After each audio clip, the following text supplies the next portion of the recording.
দুরুদ এবং সালাম বর্ষিত হোক প্যারা নবী মুহাম্মদুর রাসূলুল্লাহ সাল্লাল্লাহু আলাইহি ওয়াসাল্লামের প্রতি। আল্লাহুম্মা সাল্লি আলাইহি আল্লাহুম্মা বারিক আলাইহি। সম্মানিত মুসল্লিয়ানে কেরাম, আর হাতে গোনা কয়েকটি দিন পরেই সবচেয়ে পবিত্র মাস, সবচেয়ে মর্যাদা সম্পন্ন মাস, মুসলিমদের আমলের মাস, বেশি বেশি সওয়াব কামাবার মাস, সেই রমজান মাস আমাদের সামনে সমাগত। আমরা যেই মাসটি অতিবাহিত করছি শাবান মাস, এই শাবান মাসের পরেই হলো রমজান মাস। এই রমজান মাসের সিয়াম এবং তার গুরুত্ব এবং ফজিলত কি, এই বিষয়ের উপর কোরআন এবং সহিহ হাদিস কি বলে,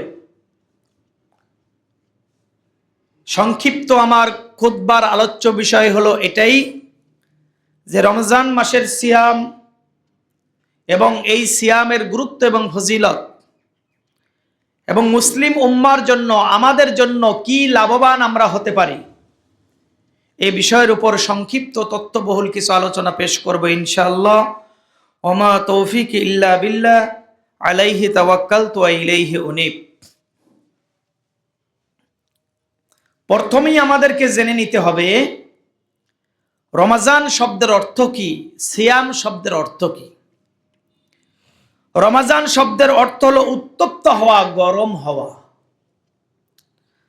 আর সিয়াম শব্দের অর্থ হলো বিরত থাকা।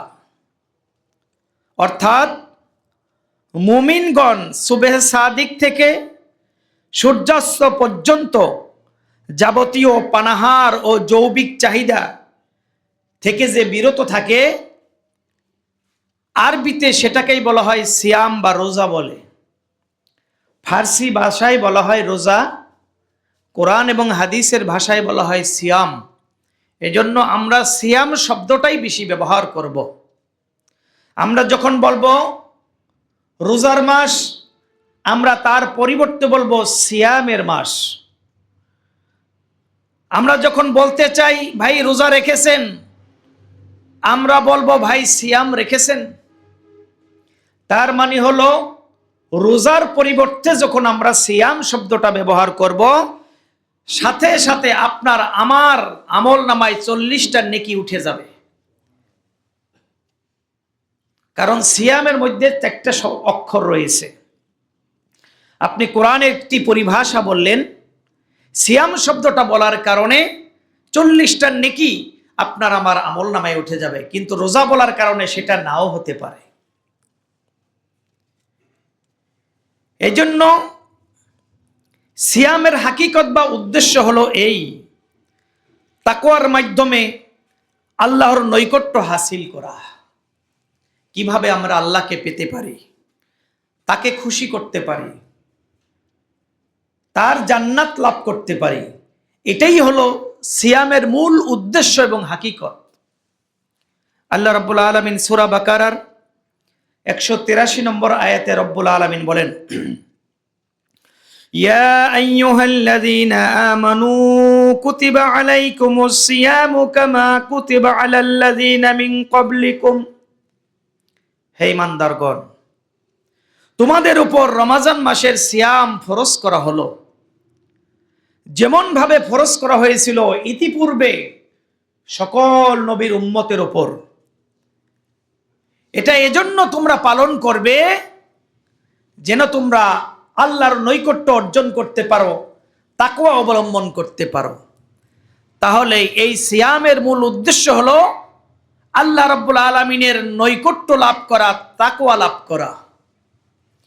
এই দুনিয়ার জমিনে আমরা একজন নেতার নৈকট্য লাভ করার জন্য কত মরিয়া, একজন এমপির সহচর্য লাভ করার জন্য, একজন মন্ত্রীর সহচর্য লাভ করার জন্য, একজন ডিসির সাথে সান্নিধ্য কাটানোর জন্য আমরা কত প্রচেষ্টা করি।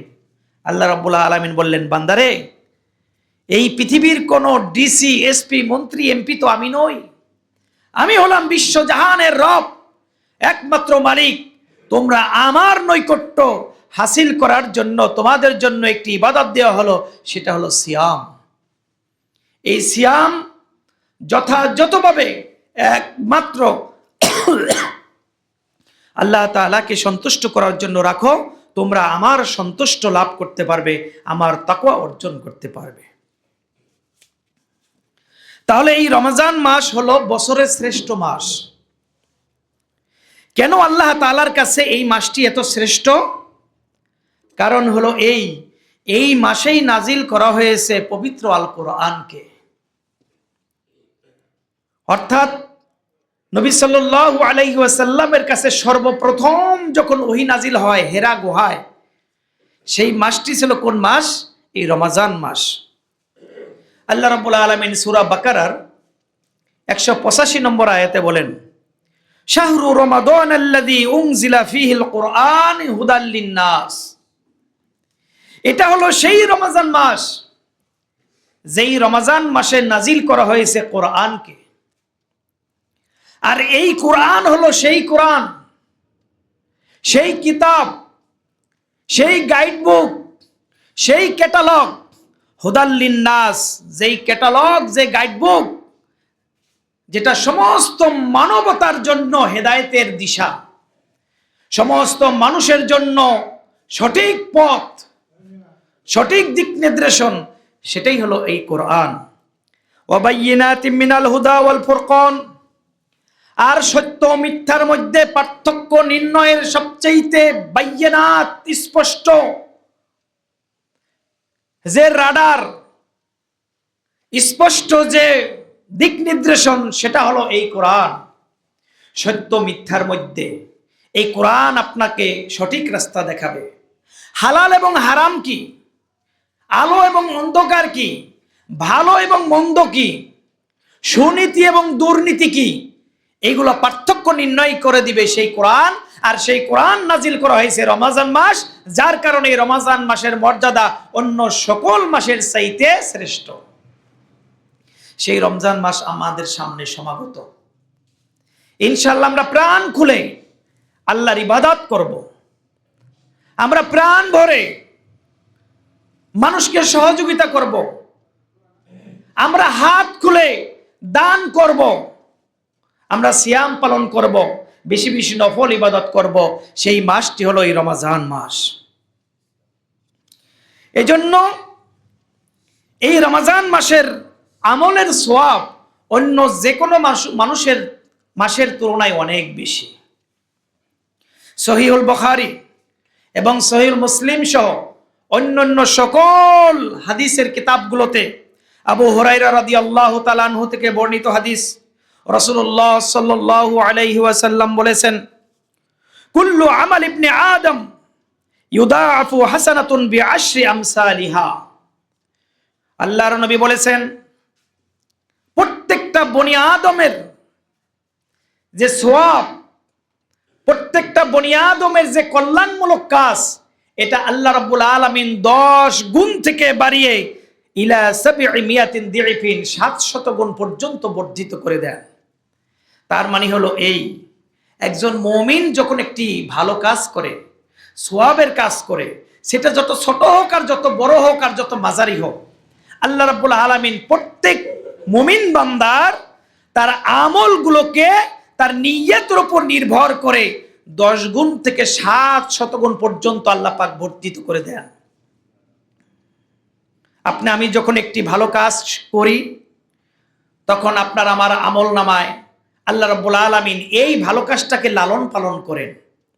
এটাকে কারো কারো জন্য 10 গুণ, কারো কারো জন্য 100 গুণ, কারো কারো জন্য 200 গুণ, কারো কারো জন্য 700 গুণ পর্যন্ত এর সওয়াব আল্লাহ পাক দিয়ে দেন।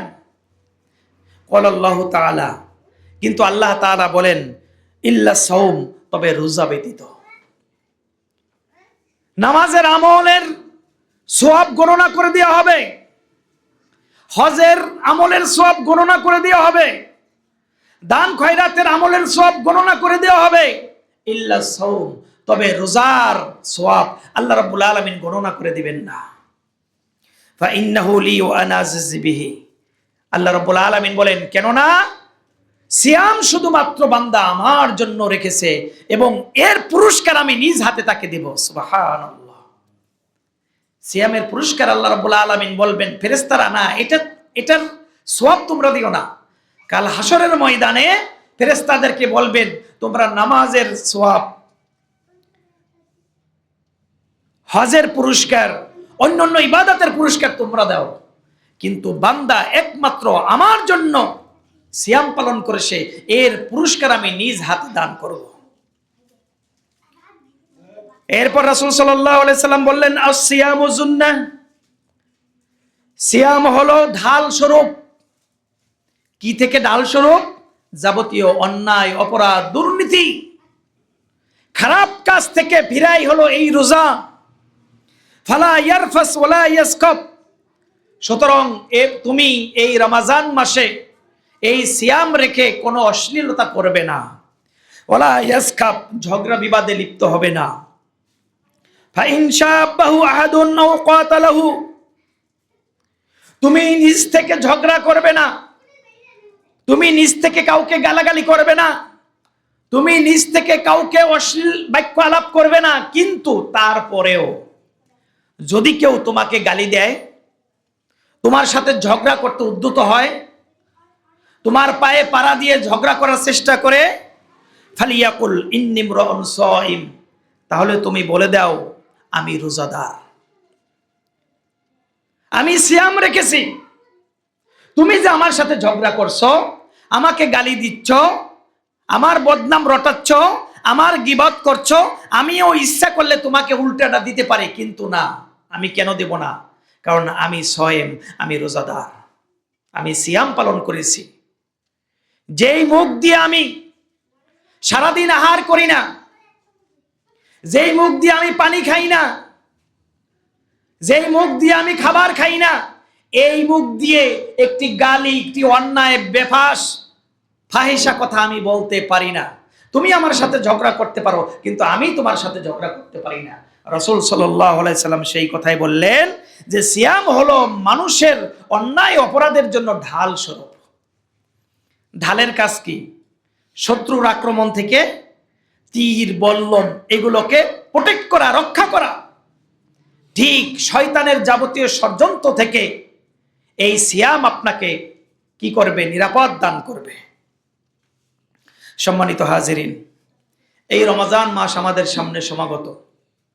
এই রমজান মাসে রাসূলুল্লাহ সাল্লাল্লাহু আলাইহি ওয়াসাল্লাম তিনি তার লুঙ্গির কে খুব ভালো করে গিট্টি দিতেন, তিনি প্রস্তুতি নিয়ে থাকতেন এই রমজান মাসের একটি আমলও যেন ছুটে না যায়। সুতরাং এই রমজান মাসের বরকত, এর কল্যাণ, এর মাগফিরাত, যা কিছু আল্লাহ রাব্বুল আলামিন আমাদের জন্য দিয়েছেন, সবটুকুই আমরা হাসিল করার চেষ্টা করব। আল্লাহ রাব্বুল আলামিন আমাদের সেই তৌফিক দান করুন। সবাই বলুন আল্লাহুম্মা আমিন। চিকিৎসা বিজ্ঞানের মতে মানুষ যে খাবার খায় তা গিয়ে প্রথমে পাকস্থলীতে জমা হয়, এরপর পিত্তথলি থেকে এক ধরনের এনজাইম অ্যাসিড নির্গত হয়, এটা খাবারের উপরে পড়ে। পিত্তথলি থেকে একটা রস, অর্থাৎ আপনার খাবার খাওয়ার পরেই পিত্তথলির অটোমেটিক কাজ হলো ওখান থেকে একটা এনজাইম রস বের হয়ে আপনার খাবারের উপর পড়বে। ফলে এনজাইম রসটা বের হওয়ার সাথে সাথে আপনার সমস্ত খাবার টুকরো টুকরো হয়ে যাবে। এমন একটি রস এই পিত্তথলি থেকে বের হয়, যেই রসটা নিয়ে আমি ঘুরতেছি, এর একটু রস যদি আপনার চামড়ার উপর পড়তো, চামড়ার সাথে সাথে পচে যেত। তাহলে কি পিত্তথলির রসটা কত গুরুত্বপূর্ণ! আপনি যে কোনো খাবারই খান, কত ধরনের খাবার খাই আমরা, এই খাবার পিত্তথলির রস পড়ার সাথে সাথেই এই খাবারগুলো ভেঙে চুরে টুকরো টুকরো হয়ে যায়, ফলে আপনার হজম প্রক্রিয়া শুরু হয়ে যায়। এরপরে আপনার খাবারগুলোর থেকে এক ধরনের ভিটামিন তৈরি হয়, খাবারগুলো থেকে এক ধরনের প্রোটিন আলাদা হয়ে যায়, আর বাকি যে ফাইবার আছে, বাকি যে খাবার আছে, এটা কি হয়? পায়খানার রাস্তা দিয়ে বের হয়ে যায়। তাহলে পাকস্থলীর যে কত সুন্দর সিস্টেম, এমন ভাবে কাজ করতেছে, আমি শুধু জিহ্বা দিয়ে খাই, বাকি পেটের ভিতরে গিয়ে কি হয় আমরা কি তা জানি?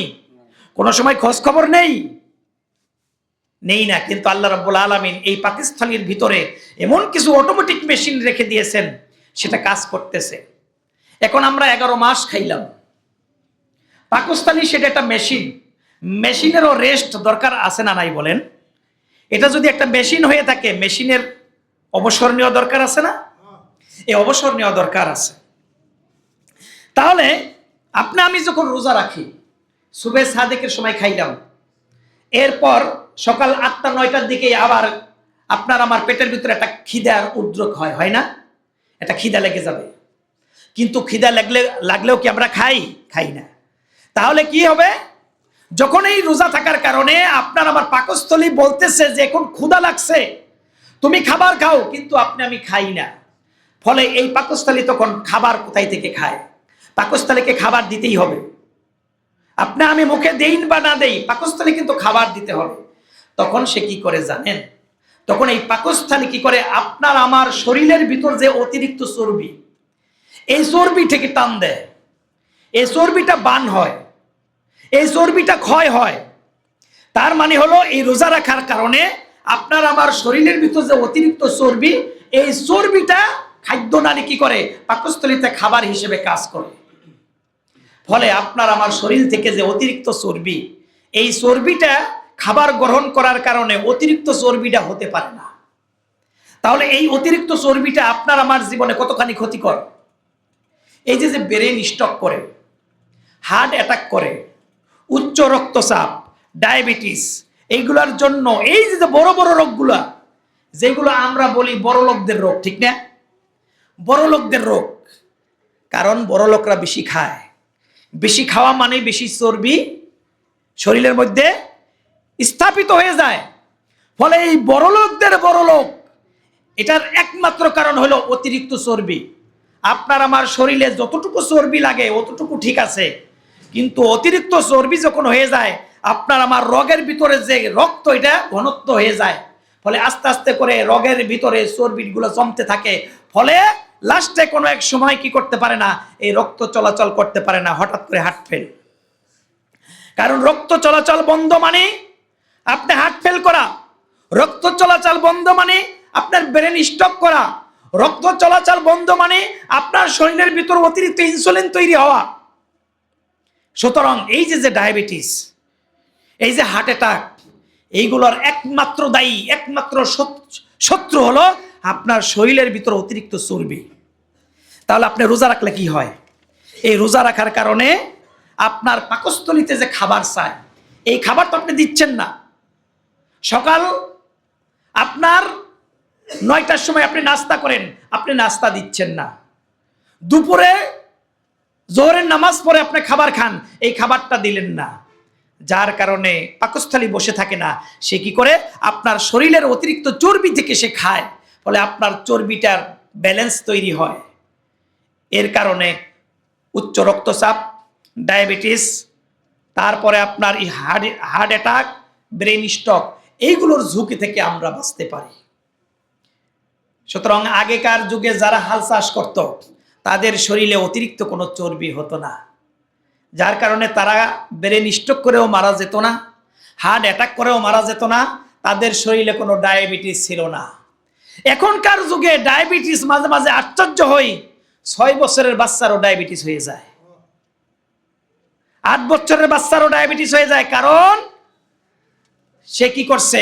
অতিরিক্ত চর্বিযুক্ত খাবার এই বাচ্চাকে দিয়েছে। কিছু বাচ্চাদেরকে নাদুস নুদুস, মোটা তাজা, এটা খুব ভালো লক্ষণ নয়। তার শরীরে অতিরিক্ত চর্বি, তার ডায়াবেটিস হওয়ার লক্ষণ খুব বেশি। ব্রেন স্ট্রোক করা, হার্ট অ্যাটাক করা একটা শিশু বাচ্চার হতে পারে। সুতরাং এই সিয়াম আমার শারীরিক কি করবে? সুস্থতা রাখবে, হলো এই সিয়াম। সেই সিয়াম আসতেছে, এইগুলো শারীরিক সুস্থতা। এই সিয়ামের মাধ্যমে আমরা সামাজিক সুস্থতা লাভ করতে পারি। কারণ হলো এই, একজন রোজাদার ব্যক্তি অনুভব করতে পারে অন্য ব্যক্তির অভাব তাড়না, অনাহার, অর্ধার, ক্ষুধা তাড়নায় জর্জরিত একজন গরিব মানুষের দুঃখ একজন রোজাদার ব্যক্তি অনুভব করতে পারে। কারণ একজন গরিব অসহায়, যার পেটে ক্ষুধা, পেটের যন্ত্রণা যে কাতরাচ্ছে, এই দরিদ্র মানুষের যে অভাব অনটন কে বুঝতে পারে? যে সারাদিন খায় সে বুঝতে পারবে না, যার পেটে এইভাবে ক্ষুধার জ্বালা আছে সেই বুঝতে পারে। এই সিয়ামের মাধ্যমে আপনার পেটে ক্ষুধার জ্বালা তৈরি হয়, যার কারণে সমাজের দরিদ্র অসহায় মানুষের পাশে দাঁড়ানোটা, এটা হলো সিয়াম আপনাকে শিক্ষা দেয়। সুতরাং এই সিয়ামের শিক্ষা নিয়ে আমরা ইনশাআল্লাহ এই সিয়ামটা যেন সুন্দর এবং ভালোভাবে আমরা আদায় করতে পারি, আল্লাহ রাব্বুল আলামিন সেই তৌফিক দান করুন। সবাই বলুন আল্লাহুম্মা আমিন। কিন্তু আমরা কি দেখি? সামনে নির্বাচন। এই নির্বাচনে আমাদের দেশের অনেক রাজনৈতিক দল যার যার প্রার্থী নিয়ে, যার যার প্রতীক নিয়ে তারা দাঁড়িয়ে গেছে। একটা জিনিস লক্ষ্য করবেন, প্রত্যেক নির্বাচিত প্রার্থীর তারা একটা কি করছে, হ্যান্ডবিল বা পোস্টার তৈরি করছে না? পোস্টারের উপরের কর্নারে লেখা দেখবেন, কি লেখা দেখবেন বলেন তো? সেখানে লেখা দেখবেন অভাবী ও অসহায় মানুষের বন্ধু। যে লোকটা দাঁড়াইছে প্রার্থী, তিনি কি বলতেছেন নিজেকে? সে অভাবী এবং অসহায় মানুষের বন্ধু, গরিবের বন্ধু, জনদরদি, সৎ এবং দুর্নীতিমুক্ত, আরো অনেক কিছু লেখে না? এইগুলো লেখে, কিন্তু বাস্তব জীবনে গিয়ে দেখেন এইগুলো সব কিছুর সাথে সে যুক্ত, কিন্তু তার পোস্টারের ভিতর কত সুন্দর সুন্দর লেখা। সে যদি সিয়াম থেকে শিক্ষা নিত, এই রমজান মাস থেকে শিক্ষা নিত, তাহলে আজকে দুর্নীতি করে এত বেশি টাকা কামিয়ে সে এইভাবে প্রার্থী হতে পারত না। তার পোস্টারে যত সুন্দর কথাই থাক, সে নিজে যদি সুন্দর না হয়, তাহলে তার দ্বারা সমাজের কোনো উন্নতি লাভ করবে বলেন? সে এই 12 তারিখের আগ পর্যন্ত মানুষের দরদি, এই 12 তারিখের আগ পর্যন্ত মানুষের দ্বারে দ্বারে যায়, এই 12 তারিখের আগ পর্যন্ত সব কিছু ঠিক আছে, কিন্তু যখনই নির্বাচন শেষ, জনগণের সাথে সমস্ত সম্পর্ক সে ত্যাগ করে ফেলে। এই ধরনের চরিত্র আমাদের দেশে আছে না নাই বলেন? আছে না? সুতরাং আমরা কাকে নির্বাচিত করছি? কাকে নির্বাচিত করছি? কাকে ভোট দিচ্ছি? এটা খেয়াল রাখতে হবে। একটা মসজিদের ইমাম সাহেবকে নির্বাচিত করার জন্য তার যদি দেখি যে তার দাড়ি ঠিক আছে কিনা, তার মোষ ঠিক আছে কিনা, তার পোশাক আশাক ঠিক আছে কিনা, তার বউ পর্দায় থাকে কিনা, সে হালাল হারাম বাইসা খায় কিনা, সে সুদের সাথে জড়িত আছে কিনা, ঘুষের সাথে জড়িত আছে কিনা, দুর্নীতির সাথে জড়িত আছে কিনা, একটা মসজিদের ইমাম সাহেবকে যদি এইরকম মাইক্রোসফট যন্ত্র দিয়ে যদি ইমাম নিযুক্ত করি, তাহলে একটা থানার যিনি ইমাম হবেন, একটা এলাকার যিনি ইমাম হবেন, তাকে কিভাবে দেখতে হবে বলেন? তাকে কি এইভাবে দেখতে হবে না? তার সুন্নতি পরিবেশ আছে কিনা, সে দুর্নীতি মুক্ত কিনা, সে নামাজি কিনা, সে রোজাদার কিনা, তার বউ পর্দায় থাকে কিনা। একটা মসজিদের ইমাম সাহেবকে নিয়োগ করার জন্য এইগুলো ফলো করি, আর একজন থানার লেভেলের একজন প্রার্থীকে নির্বাচন করার জন্য এগুলো লক্ষ্য করি না। কাল হাসরের ময়দানে জবাব দিতে হবে, পার পাওয়ার কোনো সুযোগ নাই। এক ইমামকে নিযুক্ত করার জন্য এটা দেখলাম, আরেক ইমামকে নিযুক্ত করার জন্য ওটা দেখলাম না। সেও কিন্তু একটা থানার, একটা এলাকার সে ইমাম।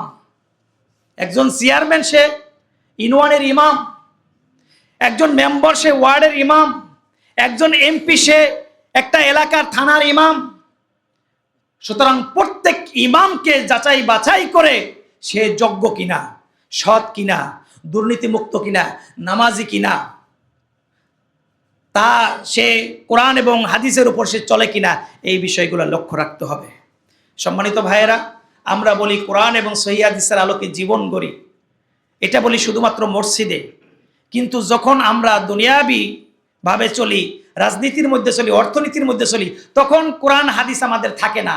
এর নাম কিন্তু ইসলামী জীবন না, এটা কোনো মুসলমানের কাজ নয়। সম্মানিত হাজিরিন, সুতরাং আজকে বিভিন্ন ধরনের রাজনৈতিক নেতারা তারা বিভিন্ন মানুষের কাছে ওয়াদা দিচ্ছে, আমরা এটা করব, ওটা করব, এটা করব। নির্বাচন শেষ, সব ওয়াদা ভঙ্গ করে। আল্লাহ রাব্বুল আলামিন কি বলেন? সূরা সফের 3 এবং 4 নম্বর আয়াতে বলেন, ইয়া আইয়ুহাল্লাযীনা আমানু লিমা তাকুলুনা মা লা তাফআলুন। হে ঈমানদাররা, তোমরা সেটা কেন বলো যেটা তোমরা করো না? তোমরা সেটা বলিও না যেটা তোমরা করো না। কাবুরা মাকতান ইনদাল্লাহ, আল্লাহ ওই বান্দার প্রতি খুবই গুসা হন, ওই বান্দার প্রতি খুবই রাগান্বিত হন। আন তাকুলুনা মা লা তাফআলুন, তোমরা যেটা করো না সেটা বলো। অর্থাৎ তোমরা মুখে বলো একটা, তোমাদের কাজে পরিণত করো একটা। এই কাজ যদি করো তাহলে আল্লাহ রাব্বুল আলামিন তোমাদের প্রতি খুব বেশি গুসা হন। যার কারণে দেখি নির্বাচন আইলে জনগণ ভোট দিয়ে পাশ করানোর জন্য হুমড়ি খেয়ে পড়ে না? কিন্তু কি করলো? নির্বাচন শেষ, তার যে পিছনে যে ওয়াদা করছিল ওয়াদা সব নষ্ট করে ফেললো। এই কারণে কি হলো? আল্লাহ গুসা হইলেন। আল্লাহ গুসা হলেন না? কারণ সে যে ওয়াদা করছে জনগণের সাথে, ওয়াদা ভঙ্গ করলেন, আল্লাহ তার প্রতি গুসা হলো। আল্লাহ রাব্বুল আলামিন ফেরেশতাকে বললেন, হে ফেরেশতারা, অমুক ব্যক্তি সে জনগণকে এই ওয়াদা দিয়েছিল, সে কি ওইগুলো পালন করছে? ফেরেশতারা বলল যে না, পালন করে নাই। আল্লাহ রাব্বুল আলামিন বলেন, আমি ওই বান্দার প্রতি গুসা, আমি ওই বান্দার প্রতি রাগান্বিত। হে ফেরেশতারা, তোমরা জমিনবাসীর কাছে যাও, জমিনবাসীদের অন্তরের ভিতরে ওই ব্যক্তির বিরুদ্ধে শত্রুতা করে দাও। সুতরাং জমিনবাসীরা কি হয়ে যায়? ওই ব্যক্তির বিরুদ্ধে হয়ে যায়। যার কারণে আমরা দেখি 5 বছর যেতে না যেতে যেই জনগণ তাকে মাথায় তুলে নিল, সেই জনগণই তাকে মাথা থেকে ফেলে দিল। এরকম ঘটনা হয় না? কেন হয়? কারণ হলো জনগণের সাথে যেই ওয়াদা আমরা করেছি, এই ওয়াদা আমরা পালন করতে পারি না। সম্মানিত হাজিরিন, এই জন্য একজন সিয়াম, একজন রোজাদার ব্যক্তি, তার কথা কর্মে সব দিক দিয়ে হবে পারফেক্ট, কারণ সে একজন মুমিন। রাসূলুল্লাহ সাল্লাল্লাহু আলাইহি সাল্লাম বলেছেন, মাল্লাম ইয়াদা কাওলা যুরি ওয়াল আমালা বিহি, যেই ব্যক্তি মন্দ কথা ছাড়তে পারলো না, ওয়াল আমালা বিহি, মন্দ কাজ ছাড়তে পারলো না, ফালাইসা লিল্লাহি হাজাতুন ফি আইয়াদা তুআমাহু ওয়া শারাবাহু, সে যে সারাদিন রোজা রেখে কিছু খাইলো না, কিছু পান করলো না, এতে করে আল্লাহ রাব্বুল আলামিনের কাছে কিছুই আসে যায় না। তার মানে হলো এই, সারাদিন রোজা রাখলো, কিছু খাইলো না, কিছু পান করলো না, কিন্তু তার মুখ থেকে মন্দ কথা বের হলো। সে রোজার আগের মাসে যেমন মানুষের সাথে আচরণ করত, রোজার মাসে ঠিক একই আচরণ রয়ে গেল। রোজার আগের মাসে তার যেমন মন্দ কাজ ছিল, রোজার মাসেও তার একই মন্দ কাজ রয়ে গেল। তাহলে এই সিয়াম, এই রোজা ওই বান্দার কোনো উপকারে আসলো না। রাসূলুল্লাহ সাল্লাল্লাহু আলাইহি সাল্লাম সেই কথাই বলেছেন। সুতরাং সারাদিন না খেয়ে না পান করে শুধুমাত্র সে পেটেই অভুক্ত থাকলো, তার এই রোজাই তার কোনো কাজে আসলো না, কারণ সে মন্দ কথা এবং মন্দ কাজ ছাড়তে পারে নাই। এই জন্য ভাইরা আমার, আগামী রমজান মাসের সম্মানের কারণেই নির্বাচন 6 দিন আগাই দিছে। 18 তারিখে যদি সিয়াম হয় 19 তারিখে, তাহলে 12 তারিখে কি করেছে আপনার নির্বাচন আপনার সরকার দিয়ে দিছে। এটা রমজান মাসের সম্মানে, রমজান মাসের মর্যাদার কারণে। অর্থাৎ আগামী বৃহস্পতিবার কি সারাদিন বাংলাদেশে কি হবে? একযোগে নির্বাচন হবে। কিন্তু এই রমজান মাসের সিয়ামের শিক্ষা, রমজান মাসের যে তাকওয়া অর্জন এবং রমজান মাসের যে শিক্ষা, এটা যদি আমাদের দেশের রাজনৈতিক দলগুলো যদি নিত, তাহলে কি হতো না, মানুষ অনেক আগেই তাদের মৌলিক অধিকারগুলো পেয়ে যেত। আজকে আমাদেরকে 54 বছর যাবত আমাদেরকে লড়াই করতে হচ্ছে একটি সুন্দর বাংলাদেশ গড়ার জন্য, একটি দুর্নীতিমুক্ত বাংলাদেশ গড়ার জন্য, এমন একটি বাংলাদেশ গড়ার জন্য যে বাংলাদেশটা মানুষ সকলেই সুন্দরভাবে চলতে পারে। মানুষের ভিতর হিংসা বিদ্বেষ থাকবে না, মানুষের ভিতর দুর্নীতি থাকবে না, মানুষ ভয় ভীতি থাকবে না। এইরকম একটি বাংলাদেশ 54 বছর ধরে সকালেই আমরা চেয়েছিলাম, কিন্তু হয় নাই। সামনে নির্বাচন আসতেছে, এই নির্বাচনে সৎ, যোগ্য, তাকওয়াবান, নামাজি এবং দুর্নীতিমুক্ত একজন প্রার্থী আপনাকে আমাকে খুঁজতে হবে। যদি খুঁজে না পাই তাহলে ঘরে বসে থাকবেন, সেন্টারে যাওয়ার কোনো দরকার নাই। আপনাকে আগে খুঁজতে হবে। আপনি না খুঁজে যদি কাল হাসরের ময়দানে বলেন যে হে আল্লাহ, আমি তো কাউকে পাই নাই, দিয়ে দিছি সব বুঝে একজনকে, আমি যাকে খুশি তাকে দিব, যার ভোট যে দিব যাকে খুশি তাকে দিব, এটা একটা ভুল স্লোগান। এই স্লোগান আর দেওয়া যাবে না। আমার ভোট আমি দিব, যাকে খুশি তাকে দিব, এটা ভুল স্লোগান। এই স্লোগান দেওয়া যাবে না। এখন থেকে স্লোগান হবে আমার ভোট আমি দিব, যোগ্য ন্যায়নিষ্ঠ প্রার্থীকে দিব। স্লোগান এটা হতে হবে না? এটা হতে হবে। যাকে খুশি তাকে দিব মানে কি? কাল হাসরের ময়দানে ধরা খেয়ে যেতে হবে। এই জন্য ভাইয়ের আমার, এই জন্য সামনে যেহেতু আর আপনার নির্বাচন, এই ব্যাপারে কিছু কথা বলবো আমাদের ভালোর জন্য, আমাদের ইমানকে রক্ষা করার জন্য। কারণ হলো যে আমার হাতে দুইটি কাগজ আছে, এই যে একটু খেয়াল করেন, ঘুমাইয়েন না। এই যে দুইটি কাগজ দেখছেন না? এই কাগজ দুটি আসছে হলো ডিসি অফিস থেকে। বাংলাদেশের প্রত্যেকটা মসজিদের ইমাম এবং খতিবকে এই দুইটি কাগজ তাদের মুসল্লিদেরকে পড়িয়ে শোনার জন্য বলছেন।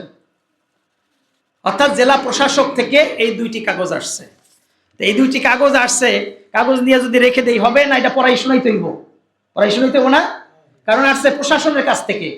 তো প্রশাসন যখন একটা ভালো কাজের নির্দেশ দেন, তাহলে ওই দায়িত্ব, ইমাম এবং খতিবের দায়িত্ব হলো এটা মুসল্লিদেরকে শুনিয়ে দেওয়া। এই দুইটি কাগজ আসছে হলো জেলা প্রশাসকের কাছ থেকে, মাদারীপুর থেকে।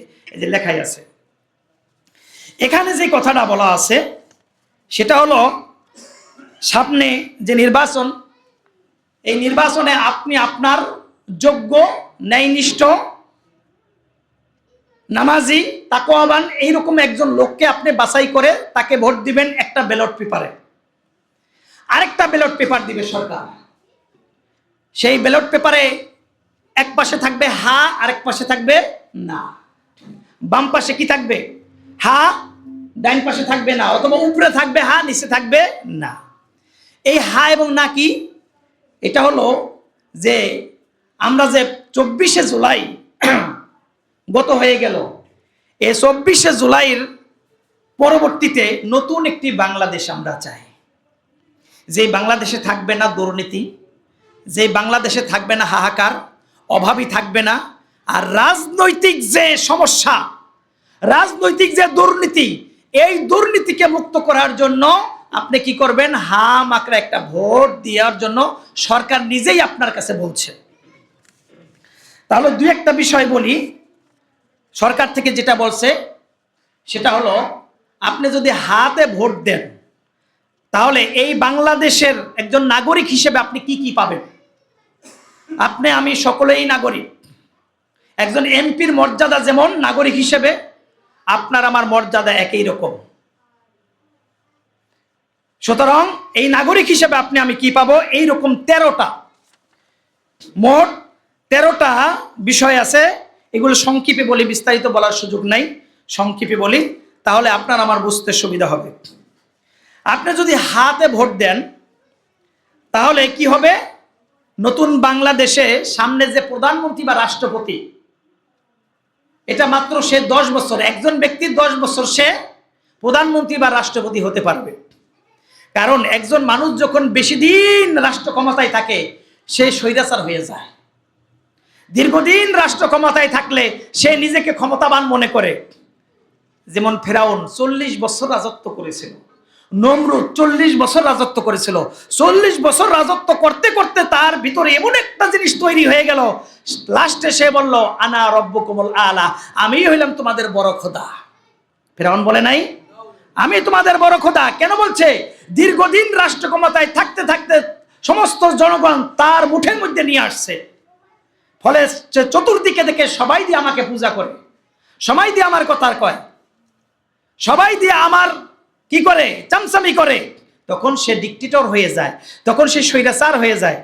এজন্য সরকার নির্ধারণ করছে আপনার হা ভোটের মাধ্যমে সামনে থেকে 10-12 অর্থাৎ 2 টার্মের বেশি কেউ রাষ্ট্রপ্রধান বা প্রধানমন্ত্রী হতে পারবে না। 1 নম্বর। এই কারণে কি হবে? স্বৈরাচার হওয়ার পথ বন্ধ হয়ে যাবে। 2 নম্বর। 3 নম্বর হলো ক্ষমতা কেন্দ্রীভূত হওয়ার পথ বন্ধ হবে, অর্থাৎ ক্ষমতা এক কেন্দ্রিক থাকবে না। আমরা ইতিপূর্বে কি দেখছি, সমস্ত ক্ষমতা এমপির হাতে, ঠিক না? এমপি যা কইছে তাই। এমপি কইছে রাত্রে, কইছে দিন, আমরা কইছি হ্যাঁ এটাই দিন। তারা ভালো রে মন্দ কইছে, আমরা কইছি এটাই মন্দ, ঠিক না? কিন্তু একলা এমপির হাতে থাকবে না। একজন এমপির হাতে যে ক্ষমতা থাকবে, আপনার এলাকার একজন চেয়ারম্যানের হাতে ওই রকম ক্ষমতা দেওয়া হবে। সুতরাং আপনি আপনার কথাগুলো শেয়ার করতে পারবেন, সবাইকে বলতে পারবেন, অর্থাৎ ক্ষমতা এক কেন্দ্রিক থাকবে না। 4 নম্বর হলো সবাই মিলে সিদ্ধান্ত নেওয়ার সুযোগ থাকবে। আজকে কি হয়, বিগত সময়ে আমরা দেখছি একজন ব্যক্তি যা বলছে সবাই হেঁটেই মেনে নিছে, কিন্তু না, সবার মতামত দেওয়ার অধিকার থাকবে। 5 নম্বর হলো সংসদ হবে 2 কক্ষ বিশিষ্ট, অর্থাৎ 2 কক্ষ বিশিষ্ট করলে ওই যারা বিজয় লাভ করবে তারা ইচ্ছা করলেই নিজেদের মতো করে আইন তৈরি করতে পারবে না। বিরোধী দল থেকেও কি থাকবে, সেখানে লোক থাকবে, তাদেরও কি থাকবে, সমান ধরনের সুযোগ থাকবে, তাদেরও অনুমতি লাগবে। সুতরাং আমরা পিছনে দেখেছি যে যেই দল ক্ষমতায় আসছে তারা নিজেদের সুবিধার জন্য আইন তৈরি করে নিজেদের মতো করে চলছে, এইগুলো আর থাকবে না। 6 নম্বর হলো সংসদ হবে সবার। 7 নম্বর হলো এমপিদের মত প্রকাশের স্বাধীনতা। এমপিদের মত প্রকাশের স্বাধীনতা। আমরা বিগত সনে দেখছি প্রধানমন্ত্রী যা কইছে তাই হয়ে গেছে, এমপিদের ওরকম পাত্তা পুত্তা ছিল না। অর্থাৎ তৃণমূল থেকে শুরু করে একেবারে রাষ্ট্র পর্যন্ত সকলের মতামত দেওয়ার সুযোগ থাকবে। 8 নম্বর হলো গণভোটের বিধান থাকবে, অর্থাৎ এই যে গণভোট হলো, এর আগে আরো 2 বার গণভোট হয়েছিল, 2 বার না 3 বার যেন গণভোট হয়েছিল, এই গণভোটের বিধান থাকবে। 9 নম্বর হলো বিচার বিভাগের স্বাধীনতা। বিচার বিভাগের স্বাধীনতা।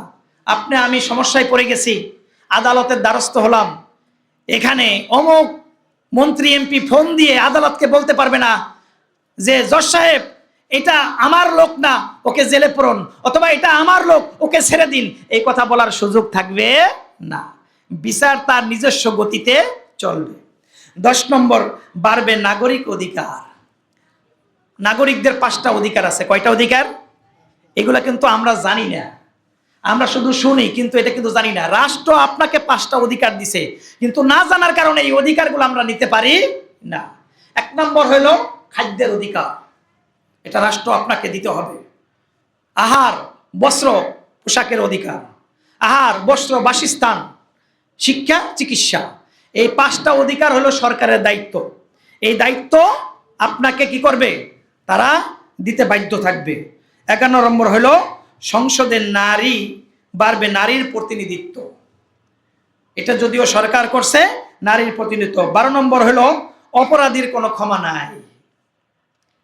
এখন দেখা যায় কি হয়েছে, বিগত সনে দেখছি দাগী আসামি 5টা খুন করছে, কিন্তু দলের লোক হওয়ার কারণে এই মামলা কি হয়ে গেছে, ফাঁসি হয়ে গেছে। সর্বশেষ রাষ্ট্রপতির কাছে একটা অপশন থাকে, থাকে না?